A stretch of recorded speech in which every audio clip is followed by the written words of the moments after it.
Θα ξεκινήσω με 2 λόγια από την Αντιγόνη για να μπορέσω να βρω τα δικά μου τα λόγια. «Ω πολίτες της πατρικής μου χώρας, ιδού πορεύομαι τη στράτα τη στερνή.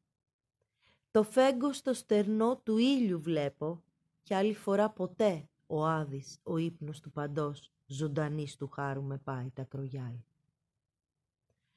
Νυφούλα δε στολίστηκα, κι ούτε ποτέ νηφιάτικο τραγούδι σαν στη θύρα μου τραγούδι. Νύφη, στο χάρο δίπλα θα σταθώ». Μιλάει ο χορός και συνεχίζει. «Οχου, με περιπέζουν, μα για το Θεό, γιατί με βρίζεις πριν καλά να φύγω. Ακόμα χαίρομαι το φως. Ω πόλη μου, ο άρχοντες της πόλης μου, πηγές της Δύρκης και άλσος της Θήβας που καμάρωνε τα μάξια της. Σας βάζω μάρτυρες με τη σειρά, πως από φίλους άκλαυτοι, με νόμους ποιους πορεύομαι στον τάφο τον αλόκοτο, σε χωματένια φυλακή χωμένη. Οι δύστιχοι κι οι άμυροι δεν συνοικώ ούτε θνητοί με ζωντανούς, ούτε νεκροί με πεθαμένους». Θέλω να καταγγείλω κι εγώ από την πλευρά μου ότι οποιαδήποτε στιγμή βρεθώ να υπερασπιστώ τον εαυτό μου μπορώ να το αποδείξω, ότι η κυβέρνηση Μητσοτάκη, ότι εδώ και 4 χρόνια δέχομαι δολοφονική επίθεση από την κυβέρνηση Μητσοτάκη με την απαγόρευση της αντιβίωσης. Και μόνο. Από εκεί και πέρα υπάρχουν πάρα πολλά από πίσω. Παλεύω με τα αντανακλαστικά μου, την εμπειρία ζωής που έχω από προηγούμενες λοιμώξεις του αναπνευστικού. Παλεύω δίπλα μου με το Χριστό και την Παναγία, οι οποίοι με σώσανε και με σώζουν κάθε χρόνο εδώ και 4 χρόνια. Φέτος έχω αρρωστήσει 5 φορές, πέρσι 5, 7, δεν θυμάμαι. Με γυρνάω πίσω από τον άλλο κόσμο, 2-3 φορές τουλάχιστον το χρόνο.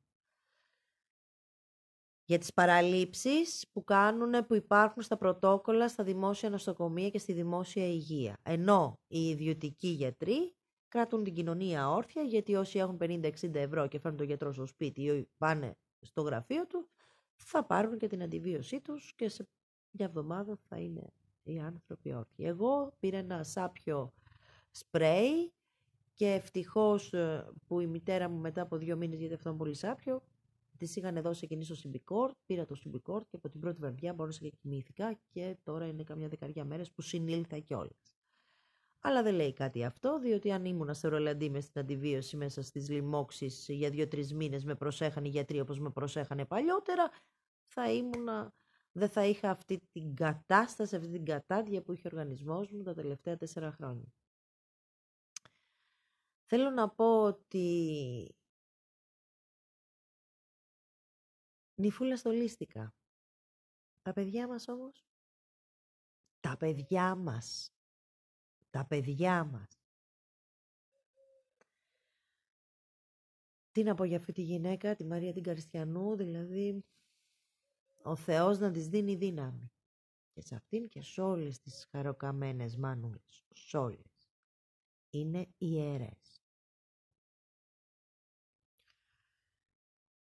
Πλήθος αποδείξεων για την εγκληματική δολοφονική κυβέρνηση Μητσοτάκη και Νέας Δημοκρατίας, αλλά είναι απλά θεωρίες συνωμοσίας. Η συνωμοσία η ίδια που είναι η κυβέρνηση Μητσοτάκη θα βγει λάδι από τη διορισμένη δικαιοσύνη. Αλλά οι αποδείξεις όλων των κομμάτων των Ελλήνων για την εγκληματική κυβέρνηση δια παραλήψεων κυβέρνησης Μητσοτάκη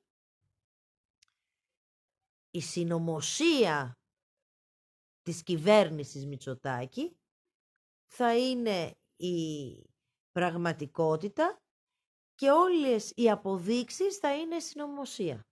Δηλαδή η διαστρέβλωση της πραγματικότητας στο μεγαλείο της. Για να μην είμαστε αλλοπρόβατα,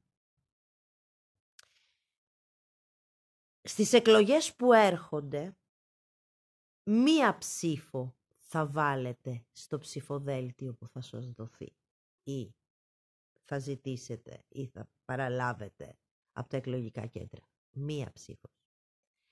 3 σας δίνουν δικαίωμα. Μία εσείς. Δεν μπορεί να παντρεύεστε το ίδιο τη Μαρία και την Παναγιώτα, ή τη Μαρία θέλετε ή την Παναγιώτα θέλετε. Αν δεν ξέρετε τι θέλετε, αλλά θέλετε την ιδεολογία σας οποιαδήποτε, ρίχτε το χωρίς ψήφο. Δεν μπορεί να καταστρέφετε και να αλλοιώνετε την ψήφο του ελληνικού λαού που ξέρει ποιον θέλει να βάλει στη Βουλή και έρχονται τα συστημικά τα κολπάκια με τις σταυροδοσίες και όλα τα συναφή και διαστρεβλώνεται και εκεί η ψήφος. Τουλάχιστον έχουμε αυτή την ψήφο, μπορούμε να το κάνουμε, δηλαδή να βάζουμε μόνο μία ψήφο, να επιλέγουμε ποιον θέλουμε και να βάζουμε, όχι αυτόν που μας λένε, να επιλέξουμε ποιον θέλουμε και αν δεν ξέρουμε, ρίχτω χωρίς ψήφο. Εκεί που θέλεις. Ωραία, έχω λίγο χρόνο ακόμα, γι' αυτό θα κλείσω με 2 στίχους ενός νέου καλλιτέχνη, του Ρακ,